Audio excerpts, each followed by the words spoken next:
போதைப் பொருட்களற்ற சமூகத்தை உருவாக்க அடியெடுத்து வைப்போம். Be a part of the movement for a drug-free society. SNRN Marathon. Register now. மார்க்கெட்லயே கம்மி சேதாரத்துல இன்னும் 1% தள்ளுபடி கொடுப்போம். ஓகே, வைரநக கேரட்டுக்கு 5000 தள்ளுபடி கொடுப்போம். தள்ளுபடி திருவிழா. குறைந்த விலை, நிறைந்த தரம். தங்கள் தேவைகள் அனைத்தும் ஒரே இடத்தில். Jayachandran. Active income, passive income. Active இன்கம்னா என்ன, பாசிவ் இன்கம்னா என்ன சார்? இந்த ஆக்டிவ் இன்கம், பாசிவ் இன்கம்ன்றது என்னன்றது கூட பெரும்பாலும் தெரியாதவர்கள் கூட ஆனால் அந்த இன்கம் வந்து சம்பாரிச்சுக்கிறாங்க. இன்னைக்கு உலகம் உண்மையாகவே எப்படி போகுதுன்னா மன அழுத்தத்தில் தான் இயங்குது. வேலை செய்கிறவங்க அத்தனை பேர் பார்த்தீங்கன்னா ஏதோ ஒரு வேகத்தில் தான் ஓடுறாங்க. இல்லை சார், இப்போ இந்த நிறுவன முதலாளிகளே கேட்குறாங்களே, சண்டையும் வேலைக்கு வாங்க, இதுக்காக வீட்டில் வந்து மனைவியோட முகத்தையே பார்த்துட்டு இருக்க போறீங்களா, 90 மணி நேரம் வேலை பாருங்க வாரத்துக்கு அப்படின்ற மாதிரிலாம் சொல்லும் போது இன்னும் உங்களுக்கு ப்ரெஷர் அதிகமாக தான் ஆகும். ஏற்கனவே மொத்த ப்ரெஷரில் தான் இருக்காங்க. இதுவே மிகப்பெரிய அழுத்தத்துல தான் இந்த வேகத்துல ஓடுறாங்க. இதுல நீ இன்னும் உங்க வாரம் 90 மணி நேரம் மனைவி முகத்தை ஏன் பாத்துங்கிறீங்கன்னு கேட்கற அளவுக்கு எல்லாம் போகும்போதுன்னா, இப்ப நம்மளுக்கு இங்க என்ன சந்தேகம் வருதுன்னா, அவருக்கு கீழே வேலை செய்யக்கூடிய நிலைமை எப்படி இருக்கும் யோசிப்பாங்க. இப்ப நம்மளுடைய பெற்றோர்கள் பெரும்பாலும் இங்க பாத்தீங்கன்னா கல்லூரி, பள்ளி எல்லாருமே மாணவர்களை வந்து ஒரு ஃபேக்டரி மாதிரி வேலைக்கு அனுப்புறதுக்கு உற்பத்தி பண்ணுது. ஆக இவங்க எல்லாரும் எதுக்கு ரெடி பண்றாங்கன்னா வேலைக்கு அனுப்புறது தான், வேற எதுக்குமே இல்லை. நீங்க சொன்னது முக்கியமான பாயிண்ட் சார். நம்மளுக்கு தெரிஞ்சது மட்டுமே போதும், அதை மீறி போவான்றதுனால இந்த ரெண்டு மட்டுமே போதும்ன்றது மொத்த ஆக்டிவ் இன்கமே சில பேர் அதை இன்வெஸ்ட் பண்ணிடுவாங்க.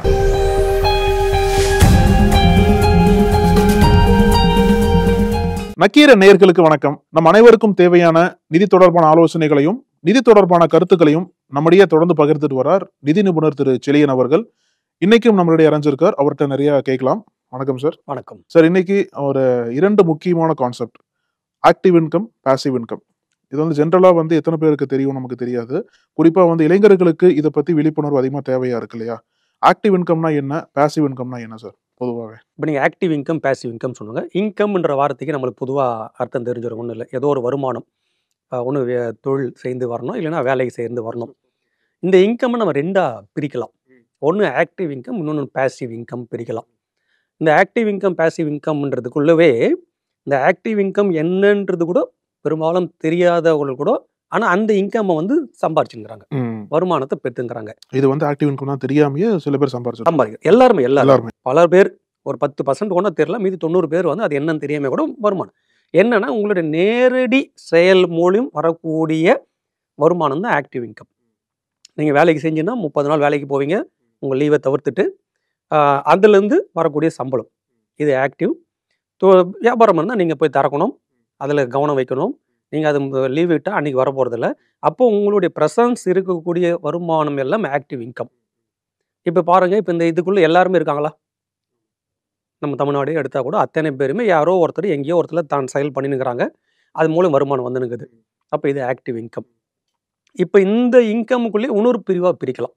நம்ம ஆக்டிவ் பேசிவ்னு பிரித்தோம், இன்கம்மை போட்டுட்டு ஆக்டிவ் பேசிவ்னு பிரித்தோம். அந்த ஆக்டிவ்ல எல்லாரும் இருக்காங்க. இந்த பேசிவ் இன்கமுக்குள்ள எல்லாரும் இருக்காங்களான்னு பார்த்தீங்கன்னா ஒரு 2லேருந்து ஒரு 3-4% மக்கள் மட்டும்தான் அந்த இன்கம்குள்ளே இருப்பாங்க. மீதி 95% மக்கள் அந்த இன்கம்குள்ளே இருக்க மாட்டாங்க. ஒன்றும் அவங்களுக்கு விழிப்புணர்வு இல்லாமல் இருக்கும், இல்லைன்னா விழிப்புணர்வு தெரிஞ்சுமே அவங்களால அது பண்ண முடியாமல் போகிறதுக்கான காரணங்கள் இருக்கலாம். முதல்ல பேசிவ் இன்கம் என்னன்னு பார்த்துக்கலாம். இப்போ பேசிவ் இன்கம்னா இப்போ ஆக்டிவோட அப்படியே ஆப்போசிட் தான். அப்போ உங்களுடைய நேரடி செயல் மூலியம் வரக்கூடிய விஷயம் வருமானம் ஆக்டிவ். உங்களுடைய நேரடி செயல் இல்லாமல் வரக்கூடிய வருமானம், தினம் நீங்கள் அதுக்காக கவனம் வைக்கணும்னு கிடையாது, அந்த வேலைக்கு போகணுமோ இல்லை வேலை செய்யணுமோன்றது கிடையாது, அங்கேருந்து வரக்கூடிய வருமானம். உதாரணம் சொன்னால் ஒன்றும் எளிமையாக புரிஞ்சிடும்.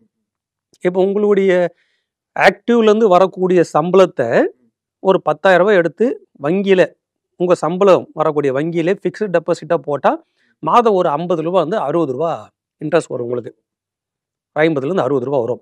இப்போ யோசிச்சு பாருங்க, ஆக்டிவ் இன்கம் 10,000, இந்த இன்ட்ரெஸ்ட் தான் பேசிவ் இன்கம்.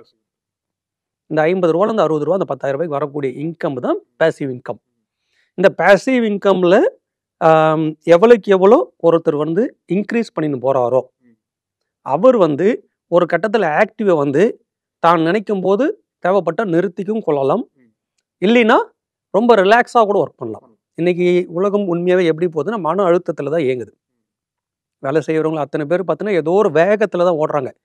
காலை உணவை சாப்பிட முடியாமல் போகிறவங்க லட்சக்கணக்கில் இருக்கிறாங்க, இல்லைன்னா வேகமாக அது ஒரு ஃபாஸ்ட் ஃபுட் மாதிரி சாப்பிட்டு போகிறவங்களும் பல லட்சம் பேர் இருக்காங்க. இல்லை சார், இப்போ இந்த நிறுவன முதலாளிகளே கேட்குறாங்களே, சண்டையும் வேலைக்கு வாங்க, எதுக்காக வீட்டுல வந்து மனைவியோட முகத்தையே பார்த்துட்டு இருக்க போறீங்களா, 90 மணி நேரம் வேலை பாருங்க வாரத்துக்கு அப்படின்ற மாதிரி எல்லாம் சொல்லும் போது இன்னும் உங்களுக்கு ப்ரெஷர் அதிகமா தான் ஆகும். ஏற்கனவே மொத்த ப்ரெஷர்ல தான் இருக்காங்க. ஆமா, இதுக்கு மேல அந்த ப்ரெஷர் ஏத்துறது கூட அந்த உடம்புலயோ மூளையில இடம் கிடையாது. நீங்க சென்னை மாதிரி மாநகரத்துக்கு நீங்க வந்து ஒரு ஊர் எப்போ விழிக்கும் அப்படின்னு நம்ம ஒரு சின்ன ஸ்டாட்டிஸ்டிக்ஸ் பார்த்தோம்னு வச்சுங்க. கிராமங்கள்ல பார்த்தீங்கன்னா 3:30 மணிக்கே விழிச்சிடும். சரி, அப்போ எப்போ தூங்கும் நாங்க பார்க்குறோம். அதே கிராமங்கள்ல காலைல 10 மணிக்கு தூங்கும். எல்லாம் வயல்வெளி வேலையை முடிச்சிருவாங்க. வீட்டுக்குள்ள வந்து அந்த நாளை வந்து அப்படியே போக்குவாங்க. அவ்வளவுதான். அவங்க மொத்த உழைப்பும் செலுத்திடுவாங்க அங்க. அந்த 3:30 மணில இருந்து ஒரு 10 மணி 11 மணி வெயில் ஏற ஏற அந்த வேலையை குறைச்சிருவாங்க அவங்க. ஏன்னா திறந்த வழியில செய்யக்கூடிய வேலைகள் எல்லாம் இப்போ உள்ள வந்துட்டு பிறகு அது ஒரு மறுநாள் காலை தான் அவங்க 3:30 மணிக்கு அதை யோசிப்பாங்க. இப்போ இதுல இருக்கிறதுனால அவங்களுக்கு ஒரு நாள் எவ்வளவு நீண்டு இருக்கு பாருங்க.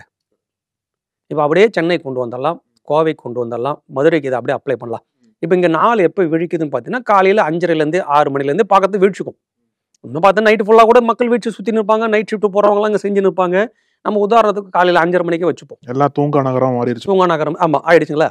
இப்போ 6-7 மணிக்கே பார்த்தீங்கன்னா நீங்கள் கத்திப்பாரா பிரிட்ஜு, நீங்கள் ஓஎம்ஆர் ரோட்லாம் வந்து அவ்வளோ வாகனங்கள் டிராஃபிக்கில் நிறுத்தும். காலைல 7 மணிக்கே 7:30 மணிக்கு. இவங்க திரும்பி வரக்கூடிய நேரம் பார்த்தீங்கன்னா இந்த கிராமங்களில் சொல்லப்பட்ட மாதிரி 10 மணிலேருந்து 11 கிடையாது. 10 மணி தான் திரும்பி வராங்க இவங்களாம். ஆனால் அது இரவு 10 மணி. அப்போ அந்த 12 மணி நேரத்துக்கெல்லாம் வந்து ஆட்பட்டு வேலை செய்யக்கூடிய தன்மைலாம் வந்துடுச்சு. இதுவே மிகப்பெரிய அழுத்தத்தில் தான் இந்த வேகத்தில் ஓடுறாங்க. இதில் நீங்கள் இன்னும் வாரம் 90 மணி நேரம் மனைவி முகத்தை ஏன் பார்த்துனுங்கிறீங்கன்னு கேட்குற அளவுக்குலாம் போகும்போதுன்னா இப்போ நம்மளுக்கு இங்கே என்ன சந்தேகம் வருதுன்னா அவருக்கு கீழே வேலை செய்யக்கூடிய நிலைமை எப்படி இருக்கும் யோசிச்சு பாருங்க. இங்கே அதை வந்து அப்ளை பண்ண போகிறதில்ல, யாரும் வந்து ஃபாலோ பண்ணல, விட்டுருங்க. மற்ற நிறுவனங்கள் ஃபாலோ பண்ண போகிறதில்ல, மற்றவங்க ஃபாலோ பண்ண அவருடைய நேரடி கட்டுப்பாட்டில் ஒர்க் பண்ணக்கூடிய அந்த 100, 200, 300 பேர் அவங்களுடைய வேலை போல எப்படி இருக்குன்னு யோசிச்சு பாருங்க.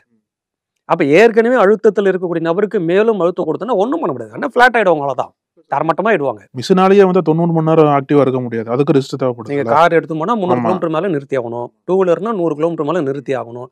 எந்த விதமான மிஷினுக்கும் ஒரு வேலை இருக்குது. மனிதனை அதையும் தாண்டி சிந்தி வைக்க முடியுமா? அப்போ இந்த இடத்துல வந்து இந்த ஆக்டிவ் இன்கம் ஒரு கட்டத்தில் ஸ்லோவாக ஆரம்பிக்கும். 22 வயதில் ஓடக்கூடியது 32 வயதில் அப்படியே ஒரு ஒரு ஒரு எண்ணம் வரும். 42ல் ஸ்டார்ட் ஆகும். 52ல் சோர்வே ஆகிடும். 62ல் முடிஞ்சு போச்சுன்னு நினச்சிடும் வேலையெல்லாம். கரெக்ட். ஏன்னா ஆக்டிவ் இன்கம் வந்து ஏஜ் ஃபேக்டரில் அதிகமாக இருக்கும். ஏன்னா நம்ம வயசு அதிகமாக அதிகமாக வேலை பார்க்க முடியாது. ஆக்டிவ் இன்கமும் குறையும். பேசிவ் அதுக்கு தான் சொல்கிறேன். நீங்கள் பேசிவ் தொடக்கத்தில் பார்த்தீங்கன்னா குறைவாக இருக்கும். இது ஏறும்போது இது குறைவாக இருக்கும். இது குறையும் போது இது அதிகமாகிடும். அப்போ பேசிவ் இன்கம்மை நீங்கள் அதிகம் பண்ணணும். ஆனால் இது என்னன்றது ஃபஸ்ட்டு சொல்கிறதுக்கு முன்னாடி ஒரு நேரடி ஒரு உதாரணத்தை பார்த்தாலும் நம்ம இப்போ நீங்கள் வந்து எல்லாருமே நம்ம வந்து இங்கே நம்ம தென்னிந்திய இதில் பார்த்தீங்கன்னா உணவுன்னும் போதே நம்மளுக்கு வந்து நேரடியாக வெள்ளை அரிசி, சாம்பார், ரசம் இதை தான் வந்து அடிப்படை. நம்ம 4 ஸ்டேட்லேயுமே இதுதான் அடிப்படை. இப்போ நம்ம போய் உட்காரும் போது பார்த்தீங்கன்னா அங்கே ப்ரைமரி ஆக்டிவ் உணவு எதுன்னு பார்த்தீங்கன்னா வெள்ளை சாதம் தான், சாம்பார் தான், ரசம், மோர், தயிர். இது 3மே எல்லா வீட்டிலும் இருக்காது, ஏதோ 2 இருக்கும். பல வீட்டில் அது 3மே இருக்கும். ரைட்டா? இந்த 3 நம்ம சாப்பிட தொடங்கும் போது என்ன அங்கே கேட்போம் பார்த்தீங்கன்னா என்ன சைட் டிஷ்னு கேட்போம். ஹோட்டல் போனாலே கேட்போம்ல, சைட் டிஷ் என்ன வச்சிருக்கீங்க, நீங்கள் என்ன சைட் டிஷ்னு கேட்போம். வீட்லேயே நம்ம சாதாரணமாக இன்றைக்கி என்ன பொரியல் செஞ்சீங்க, நான்வெஜ் இருந்தால் என்ன நான்வெஜ்ஜு, இதை நம்ம கேட்காத வீடுகள் இருக்குமா? வாய்ப்பில்லை. ஏதாவது ஒன்றாவது செய்யக்கூடிய வீடு இருக்கு. எப்பயோ 1-2 நாள் செய்யாமல் இருக்கலாம். ஆனால் பெரும்பாலும் இந்த சைட் டிஷ் இல்லாமல் நம்ம சாப்பிடுமா? இப்போ இந்த பிரைமரி உணவே சாப்பிட்டு உயிர் வாழ்ந்துடலாமே. அவ்வளோதான். நம்ம நிறைய வெள்ளை சாதம் சாப்பிட்டு ரசமும் தயிரும் மோரும் போட்டு சாம்பாரும் சாப்பிட்டு கண்டிப்பாக உயிர் வாழ முடியும். ஆனால் ஹெல்த்தியாக இருக்க முடியுமா? அப்போ அந்த காய்கறிகள் தேவை. அப்போ உடம்பை உங்களை பேலன்ஸ் பண்ணி ஹெல்த்தியாக வச்சுக்கிறது அந்த சைட் டிஷ்னு சொல்லக்கூடிய காய்கறிகள். நான்வெஜ் சாப்பிட்றவங்க நான்வெஜ். ரைட்டா? இப்போ இந்த 2மே இல்லாமல் எந்த குடும்பத்திலையுமே இயங்கிறது கிடையாது. அப்போ இந்த உணவுன்னு வரும்போது நீங்கள் எப்படி ஆக்டிவாக சொல்லக்கூடிய உணவை உட்காரும் போதே பேசிவும் நம்ம கேட்குறோம். இதுதான் பேசிவ்னு எடுத்துக்கலாம். அந்த சைட் டிஷ்ஷை நீங்கள் பேசிவ்னு எடுத்துக்கலாம். ஆக்சுவலாக ஆக்டிவ் பேசிவ் 2 இருந்தால் மட்டும் தான் உணவு வந்து ஹெல்த்தியாக இருக்கும். உங்கள் பாடி ஹெல்த்தியாக இருக்கும். ஆனால் நம்ம வந்து வருமானம்னு வரும்போது பார்த்தா எல்லாருக்குமே ஆக்டிவ் சிந்தனை வந்துடும். இப்போ நம்மளுடைய பெற்றோர்கள் பெரும்பாலும் இங்கே பார்த்தீங்கன்னா கல்லூரி, பள்ளி எல்லாருமே மாணவர்களை வந்து ஒரு ஃபேக்ட்ரி மாதிரி வேலைக்கு அனுப்புறதுக்கு உற்பத்தி பண்ணுது. அவங்க எல்லாருமே உற்பத்தி பண்ணக்கூடிய ஒரு கூடாரமாக மாறிட்டாங்க. என்னது? வேலைக்கு அனுப்பணும். எந்த போட்டித் தேர்வு, எந்த கல்லூரி, எந்த சப்ஜெக்ட் எடுக்கணும், எங்கே கோச்சிங் அனுப்பலாம், அதுக்காக எங்கே கோச்சிங் அனுப்பலாம் ஆக இவங்க எல்லாரும் எதுக்கு ரெடி பண்றாங்கன்னா வேலைக்கு அனுப்புறது தான், வேற எதுக்குமே இல்லை. இந்த ஆக்டிவ் இன்கமுக்கு அனுப்புறதுக்கு மொத்த பேருமே பாடுபடுறாங்க. அதுல என்டர்பிரனர் ஆகிறதுக்கு யாரும் சிந்திக்கல. அது தனி டாப்பிக்கா நம்ம பேசணும். மாணவர்களை வந்து வேலைக்கு அனுப்புறதுக்கு மட்டும்தான் ப்ரொடியூஸ் பண்றாங்களே தவிர நம்ம தமிழ்நாடு வியாபாரம் பண்றதுக்கோ இல்லை அவனோட தனித்திறமையை கொண்டு வந்து தனித்து இயங்குறதுக்கோ இங்க வந்து ஃபோக்கஸ் பண்றது இல்லை. அந்த பிளாட்ஃபார்ம் இல்லை இங்க, கிடையவே கிடையாது. எப்படி வந்து உங்க பூமி வந்து ஓசோன் படலத்தால் நிரப்பப்பட்டிருக்கும்னு சொல்லுவாங்க, அந்த மாதிரி நம்ம காத்து ஃபுல்லா வேலைக்கு அனுப்புறது தான் இருக்கும். காத்தே வந்து இந்த ஒரு மாணவர் இன்னைக்கு பிறந்துட்டாங்கன்னா அப்பே இந்த பள்ளி, இந்த கல்லூரி, இந்த வேலை நிறுவனம் அப்படின்னு நிர்ணயிக்கப்பட்ட அளவில் தான் காத்து இங்க இருக்கு நம்மளுக்கு. அது தனி டாப்பிக்கே போனா கூட இப்போ நம்ம ஆக்டிவ்க்கு தான் எல்லாம் போராடுறாங்க. அந்த பிள்ளைகளை வந்து ஆக்டிவ் இன்கம் சம்பாதிக்க வைக்கிறதுக்கு அதில் அந்த வேரியேஷன் ஆகும். இப்போ இந்த கம்பெனினா இவ்வளோ சம்பளம், இந்த கம்பெனி அதுக்கு ஒன்றா தான் போட்டி போடுவாங்க எல்லாம். இப்போ இந்த ஆக்டிவ் இருக்கக்கூடிய லெவலுக்கு பேசிவ் யாருக்குமே தெரியாது. அப்போ நீங்கள் உணவுல மட்டும் ஹெல்த்தி வந்து நம்ம சைட் டிஷ் கேட்குறோம். அப்போ இந்த ஆக்டிவ் இன்கமோட பேசிவ் இன்கம் இருந்தால் தானே உங்களுக்கு ஹெல்த்தியாக இருக்கும் உங்களோட பொருளாதாரம். அப்போ இதை ஏன் நம்ம தொடக்கத்துலேருந்து கவனம் வைக்கலன்றது தான் இங்கே குறைபாடு மேலே. அப்போ இது அடிப்படையாக நம்மளுக்கு வந்து விழிப்புணர்வு இல்லாதது குறைபாடு. அப்போ இதை அதிகம் பண்ணும்போது இப்போ உணவுல யாராவது நம்மளுக்கு எப்பயாவது கற்றுக் கொடுத்துருமா சைட் டிஷ் இருந்தால் மட்டும்தான் நீ சாப்பிடணும்னு சொன்னாங்களா? இல்லை. நம்ம இயல்பாகவே கேட்குறோம்ல எல்லாமே, என்ன சைட் டிஷ்னு இயல்பாகவே கேட்குறோம் நம்ம. அப்போ நம்ம இந்த வருமானம் வரும்போது எப்பயாவது நம்ம என்னப்பா அடிஷ்னல் இன்கம் வர்றதுக்கு வழி இருக்கு, நம்மளோ உறவினரோ நண்பரோ வேலை செய்கிற இடமோ இல்லை வியாபாரம் செய்கிற இடமோ அதை பற்றி கூட பேசி கூட இருக்க மாட்டாங்க. அந்த பேச்சு கூட இருக்காது. பார்த்தீங்கன்னா என்ன பேச்சு இருக்கும், எவ்வளோ சம்பளத்தில் இன்க்ரிமெண்ட் ஆகுது, எப்போ போகணும் லீவ் வருது, அதுக்கு அந்த ஆக்டிவ்குள்ள தான் பேசினிருப்பாங்க திருப்பி திருப்பி. ஆனால் உணவுன்னும் போது அப்படியே அதே 5 பேர் அப்படியே உணவு போட்டோம் அன்னைக்கு ஒரு ஹோட்டலுக்குள்ளே போகட்டும். இப்போ என்னென்ன மெனு சொல்லுங்க, பேசிவ் தான் அதிகமாக கேட்பாங்க. எவ்வளோ பேசிவ் இருக்குன்னு தான் கேட்பாங்க. அதில் இப்போ பேசிவ்ல இன்னொரு பேசிவ் வந்து தெரியுங்களா, ஸ்டார்டர். உணவோட அடுத்து வைக்கக்கூடிய பேசிவ். அது இப்போ பேசிவ் ரெண்டா பிரிச்சுக்கினாங்க. ஆக்டிவ் சென்டர்ல வச்சுட்டாங்க, இங்க ஒரு பேசிவ் இங்க ஒரு பேசிவ். ஸ்டார்டர் கான்செப்ட் வந்திருக்கா. அது இப்போ வெஜ்ஜிலேயே நிறைய வந்துடுச்சு. அதே மாதிரி நான்வெஜ் தான் கவனம் வச்சாங்க. இப்போ வெஜ்ஜிலே உங்களுக்கு ஜூஸ்ல இருந்து ஆரம்பிப்பாங்க, ரைட்டா, பேசிவ் ஆயிடுச்சா. அப்போ இது அதே 5 பேர் வருமானம் வரும்போது அது பேசிவே பேச மாட்டாங்க. சம்பளம் உயர்வா, இதா போனஸ் வருதா, லீவா, இதை தான் பேசிப்பாங்க. அப்போ இந்த இடம் தான் சார் பேசிவாக இன்க்ரீஸ் பண்ணணும். இதுதான் ஆக்டிவ் இன்கம், பேசிவ் இன்கம்.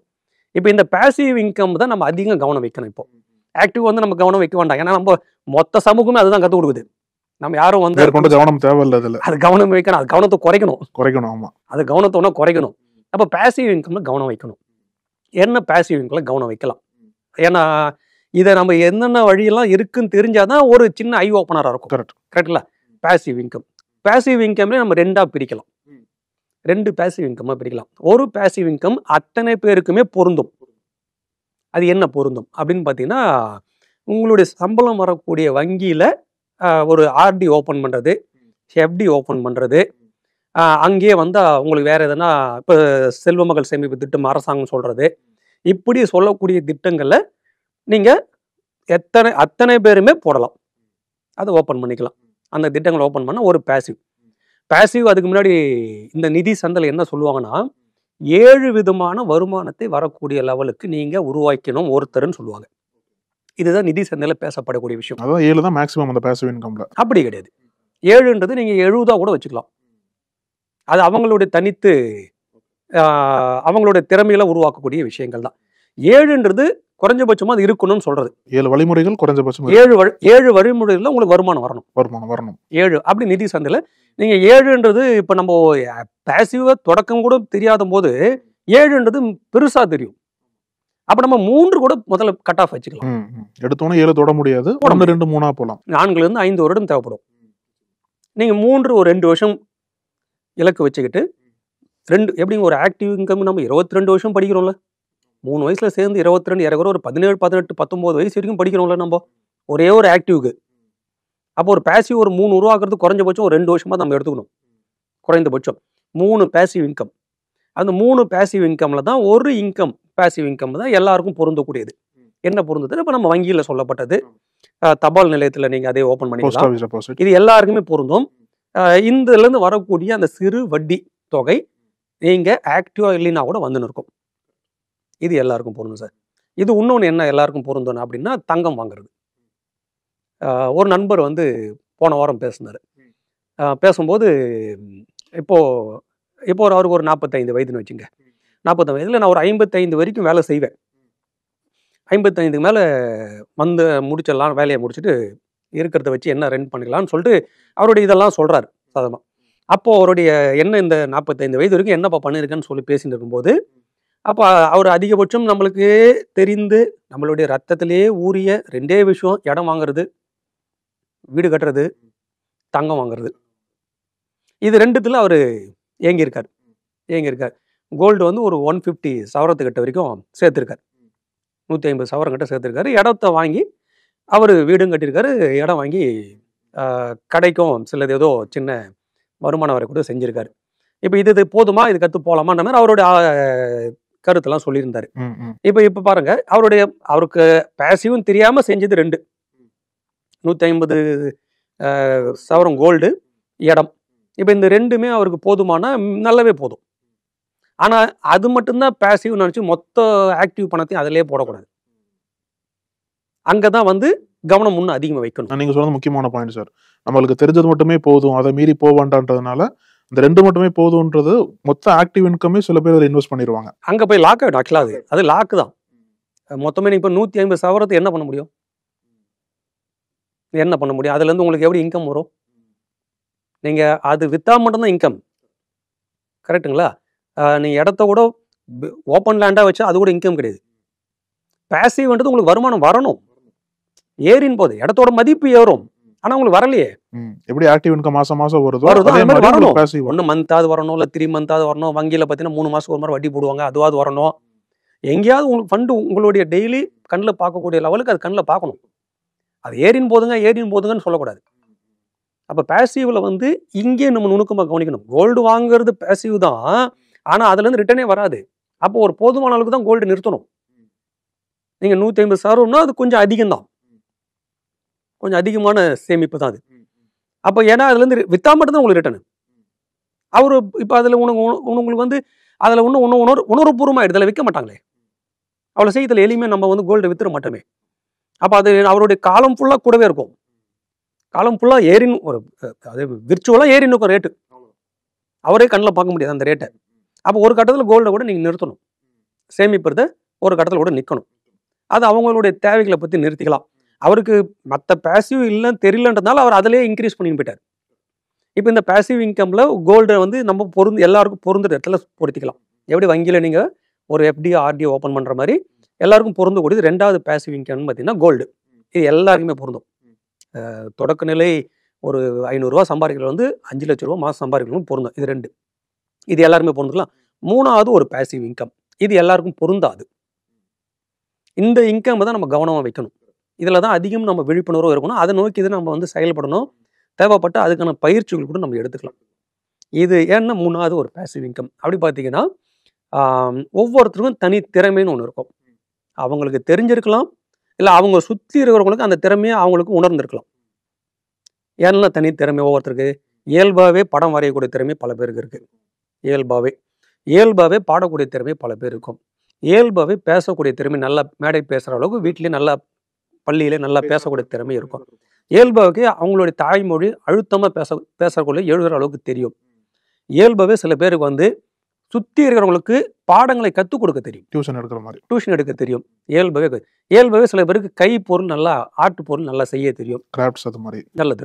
இன்னைக்கு இது வந்து பாரம்பரியமாக என்றைக்குமே நம்ம பேசக்கூடியது, சொல்லக்கூடியது, செய்யக்கூடியது. இது இன்னைக்கு டெக்னாலஜி தொடர்பு பார்த்தீங்கன்னா இயல்பாகவே இன்னைக்கு யூடியூப்ல எல்லாரும் வந்து காணொலி போட முடியும். அந்த தொழில்நுட்பம் இன்னும் எளிமையாயிடுச்சு. அதாவது நீங்க சொன்னது எல்லாமே இன்வெஸ்ட்மெண்ட் அதிகமாக தேவைப்படாத இடங்கள். ஆமா, ஸ்கில்லை யூஸ் பண்ணி ஸ்கில் மட்டும் தான் இன்வெஸ்ட் பண்றது இல்லை. அதுதான் அந்த திறமையை மட்டும்தான் நம்ம வெளிப்படுத்த போறோம். அதுல இருந்து வரக்கூடிய இன்கம். இப்ப நம்ம சொல்லப்பட்ட யூடியூப்ல பண்றது, பிளாக்ல எழுதுறது, இல்லைன்னா கண்டென்ட் ரைட்னு சொல்லிட்டு இன்னைக்கு பெரிய லெவல்ல பேசக்கூடியது, பெரிய லெவல்ல தேவைப்படக்கூடியது, டிமாண்ட்ல இருக்கு. நீங்க ஒரு பொருளுக்கு அந்த பொருள் என்னன்றது ஒரு 10 வரியில் எழுதணுமே. அந்த வரியில இருந்து நம்ம தான் கூகுள்ல இருந்து எடுத்துடலாமான்னு பார்த்தா அந்த பொருள் உற்பத்தி பண்ணக்கூடிய 10 பேரும் கூகுள்ல இருந்து எடுப்பாங்க. அப்ப அந்த 10 பேரும் ஒன்னா தான் இருக்கும். அப்ப இதுக்காக தனித்து எழுதணும். பள்ளியில பார்த்தீங்கன்னா நேரு பத்தி பேசுன்னு சொல்லிடுவாங்க. ஆனா ஒரு குழந்தையும் தனியாக அதுக்காக ப்ரிப்பேர் பண்ணி வரும். இவங்க நேரு பத்தி பேசுன்னு சொல்லிட்டு இவங்களே ஒரு கட்டுரையை 5 பேருக்கும் கொடுத்துட்டாங்கன்னு வச்சுங்க. 5 குழந்தை அது ஒன்று தானே பேசும். யூஸே இல்லை. அப்புறம் என்ன நீங்க குழந்தை கிட்ட இருந்து திறமையை நம்ம எதிர்பார்க்க முடியும்? அப்போ இந்த கண்டென்ட் ரைட்டர்ன்றது இங்கே தான் திறமையான ஒரு விஷயம். இன்னைக்கு அது மிக மிக மிக உங்களுக்கு வந்து தேவைப்படுற இடம் இங்கே மட்டும் கிடையாது, உலக லெவலில் வாய்ப்புள்ள ஒரு இடம். சின்ன சின்ன பத்தி தான், அவங்களுடைய பொருள் பற்றி எழுதுறதோ இல்லை அவங்க நிறுவனத்தை பற்றி எழுதுறதோ. இப்போ நீங்கள் ஒரு வலைத்தளத்தில் எந்த ஒரு வலைத்தளத்தில் பார்த்தீங்கன்னா ஃபர்ஸ்ட் அவங்களோட அபோட்டஸ்ன்னு ஒன்று இருக்கும். ஆமா. கரெக்ட்ல? ஒரு 15 வரியில் இருக்கும். ஆமா. இந்த 15 வரியை எழுதி கொடுக்கணும். அவங்களுக்கு தெரியாது, அந்த நிறுவனத்துக்கு வந்து சொல்லதான் தெரியும், ஐடியா இருக்கும், பட் அந்த ஃப்ரேம் பண்ண தெரியாது. ஃப்ரேம் பண்ண தெரியாது. இந்த கண்டென்ட் ரைட்டர் இன்னைக்கு மிக பலமான ரோல் பிளே பண்றாங்க. இதை வந்து ஒருத்தர் திறமையா வளர்த்துக்கலாம். இப்போ இந்த 3வது பேசிவ்ல பார்த்தீங்கன்னா அவங்களோட தனித்திறமையை கண்டுபிடிக்கணும். என்ன தனித்திறமை எப்படி கண்டுபிடிக்கணும்? ஒன்று எளிமையாக வேண்டாம், அவங்க உறவினர் நண்பர் இல்லை வீட்டிலே யாருக்கிட்டையாவது உட்காந்து நம்ம டிஸ்கஸ் பண்ணிட்டா போதும். எதெல்லாம் வந்து எனக்கு தனித்து இருக்கிற மாதிரி அவரே சொல்லி அதை அவங்க மெருகேற்றுற மாதிரி. அதுக்காக வந்து பெரிய கூட்டங்கள்லாம் போட வேண்டாம், ஃபோன்லேயே பேசி முடிச்சுக்கலாம். இயல்பாகவே சொல்ல மாட்டாங்களா, இப்போ நீ நல்லா பாடுற, இயல்பாகவே நம்ம பேச்சு வழக்கில் நிறைய பார்த்தோன்னு சொல்லுவோம்ல, இப்போ ஒரு பிரச்சனை வந்து நீ நல்லா ஹேண்டில் பண்ணுற, இயல்பாக சொல்கிறாங்க. அதை வந்து டெவலப் பண்ணிட்டு அந்த வருடம் ஃபுல்லாக அதுக்கான ஒர்க் பண்ணணும். அந்த தனித்திறமையை வந்து வளர்த்துட்டு, இல்லை அதுக்கு ஒரு சின்ன பயிற்சி ஆன்லைனில் எடுத்துக்கணும், இல்லை வார இறுதியில் அதுக்கு பயிற்சி போகிறதுனா வார இறுதியில் போய் பயிற்சி முடிச்சுக்கணும். இப்போ எனக்கு தெரிஞ்ச ஒரு பத்திரிகையாளர், பெரிய நல்ல விஷயம் தெரிஞ்ச ஒரு பத்திரிகையாளர் மலையாளத்தை கற்றுங்கிறாரு. 20 வருடமாக வந்து பத்திரிகையில் மீண்ட அனுபவம் உள்ள ஒரு நபர் 10 நாள் 1 மாதத்துக்கு முன்ன பேசும்போது எங்கேயோ போயிட்டு உங்களை வந்து பார்க்குறேன்னு வரும்போது பார்த்தா எங்கே போயிட்டு வரீங்கன்னா மலையாள பயிற்சி போயிட்டு வரேன்றாரு.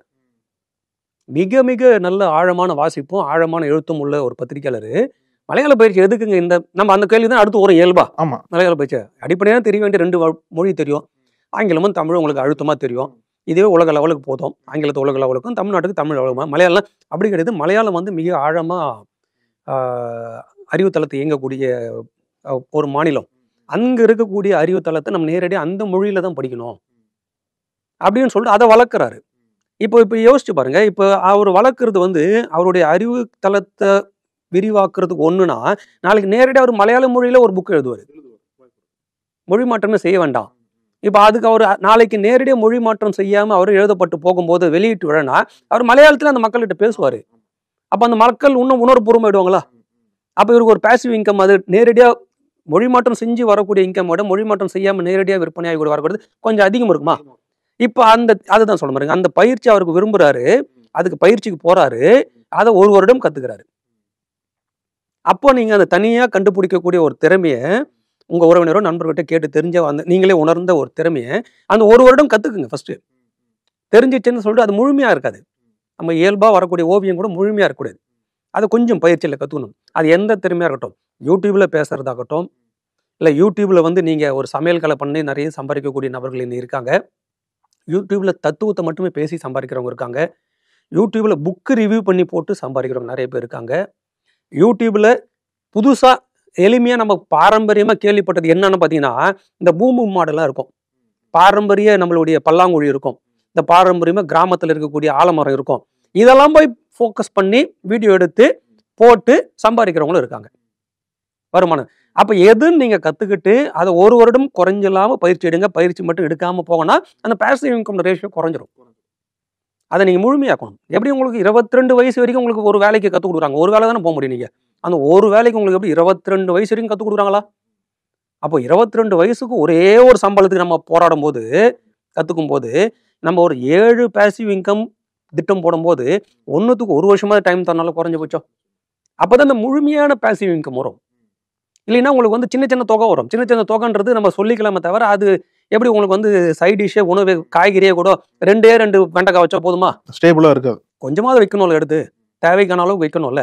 அப்போ அந்த பயிற்சியை நீங்கள் 1 வருஷம் 3வது நம்ம பேசப்பட்ட அந்த பேசிவ் இன்கம், ஃபர்ஸ்ட் வந்து வங்கி, போஸ்ட் ஆஃபீஸ், 2வது கோல்டு, 3வது உங்களோட தனித்திறமையை நீங்கள் கண்டுபிடிச்சி இன்னைக்கு இதில் நிறைய பேர் கன்வெர்ட் ஆகி உணர்ந்து வரவங்களோட ரேஷியோ கொஞ்சம் கொஞ்சமாக அதிகமாயிட்டு இருக்கு, கொஞ்சம் கொஞ்சமாக இருக்குது. இப்போ இந்த மாதிரி நிறைய கவனம் வைக்கும் போது இல்லை இதை நோக்கி ஒரு பயிற்சியோ, இந்த பேசிவ் இன்கம் தனி ஒரு பயிற்சியோ இல்லை கல்லூரியிலே பள்ளியிலே கொடுக்க தொடங்கி ஆரம்பிச்சு வந்தாங்கன்னா மாணவர்கள் தொடக்கத்தில் இப்போ நீங்கள் எப்பவுமே பார்த்தீங்கன்னா இங்கேருந்து மேல் படிப்பு போகிறதுக்கு வெளிநாடுகளுக்கு போகும்போது அவங்க பெரும்பாலும் சொல்லக்கூடிய மாணவர்களோட பேட்டியில் அவங்க சொல்லக்கூடிய கருத்து பார்த்தா, நான் கல்லூரி முடிச்சுட்டு வந்து ஹோட்டலில் வேலை செஞ்சேன், நான் வந்து அந்த பணத்தை எடுத்து ஃபீஸை கட்டிட்டேன், என்னுடைய ரூமுக்கெல்லாம் வந்து நான் அதிலே மேனேஜ் பண்ணினேன், நான் பெற்றோர்கிட்ட வந்து வாங்கவே இல்லை, ஏன்னா இங்கே செலவு ஏற்கனவே அதிகமாகிடுச்சுன்னு.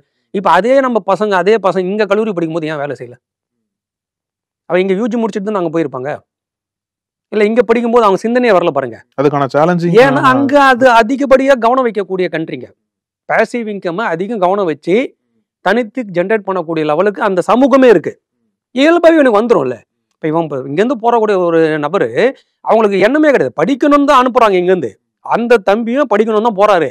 ஆனா அங்க இருக்கிற மக்கள் அப்படி பார்க்கும்போது முடிச்சுட்டு போகும்போது அந்த ஹோட்டல்ல செய்யறாரு, இந்த கடையில போய் வேலை செய்யறாரு, இங்க போய் சர்வ் பண்றாரு, இங்க போய் கார் ஓட்டுறாரு.